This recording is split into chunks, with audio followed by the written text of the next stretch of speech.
You know the exact feeling. Your gas light is on, the tank is completely dry, and your physical engine shudders to a halt. You are at the absolute edge of your capability, physically incapable of taking one more step.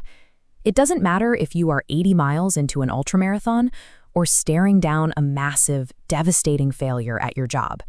The internal feedback loop is identical, pure, overwhelming agony radiating through your body, begging to quit. When we hit this wall, we interpret the sensation as a strict biological limit. We assume our body has literally run out of fuel and shut down to survive.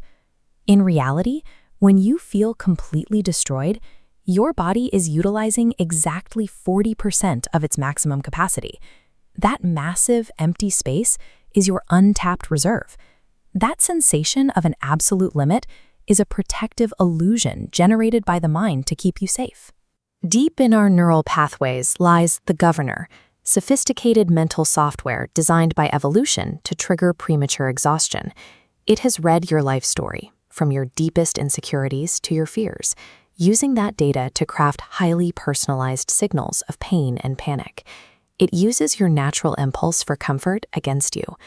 Long before you are at actual risk of physical damage, the governor is actively feeding you rationalizations to maintain the status quo and walk away. Unlike a mechanical speed limiter inside a car engine, your mental software does not have absolute physical control over your limbs.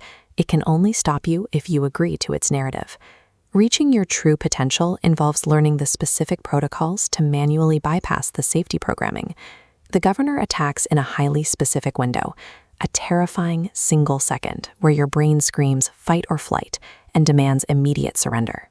During that split second of severe pain, all rational thought completely vanishes.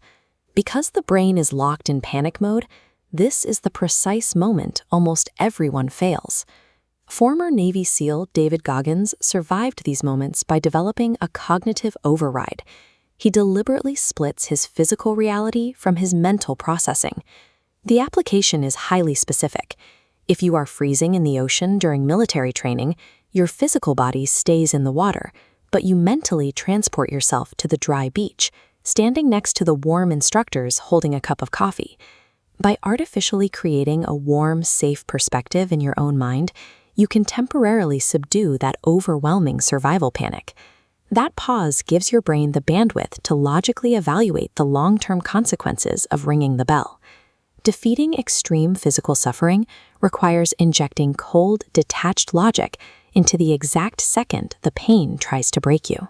Calming the mind keeps you in the fight, but staring down a massive, unfinished goal while operating at an energetic deficit will still overwhelm your system.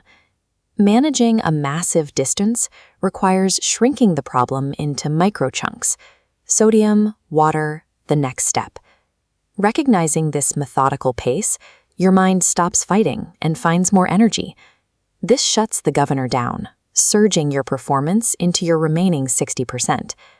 Pushing past the false ceiling forces your internal software to recalibrate. The mechanism designed to stop you becomes the primary engine pulling you forward. Successfully overriding your governor one time does not provide a permanent fix. There is no instant download to bypass your biology. If left alone, the system will reset to default. You have to callous your mind.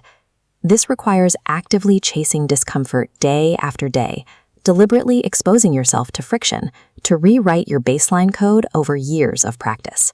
Think of a boxer stepping into the ring. When a fighter takes a heavy hit to the chin on day one, the pain is blinding. 10 years later, a punch to the face delivers the exact same physical trauma. The physical force hasn't decreased, and the opponent hasn't gotten weaker. The change happened in the brain's internal software, which now knows the body can absorb the blow, survive 12 rounds, and fight again tomorrow. Endurance comes from the systematic expansion of your psychological tolerance for suffering over years of exposure. In this updated operating system, the concept of failure loses its emotional weight entirely. Dropping out of a race or failing an exam becomes raw information. It is a collection of required data points. You take the loss, return to the drawing board, adjust the specific variables that caused the error, and execute the next attempt. We live in a society built around finding shortcuts and extracting more reward for less effort.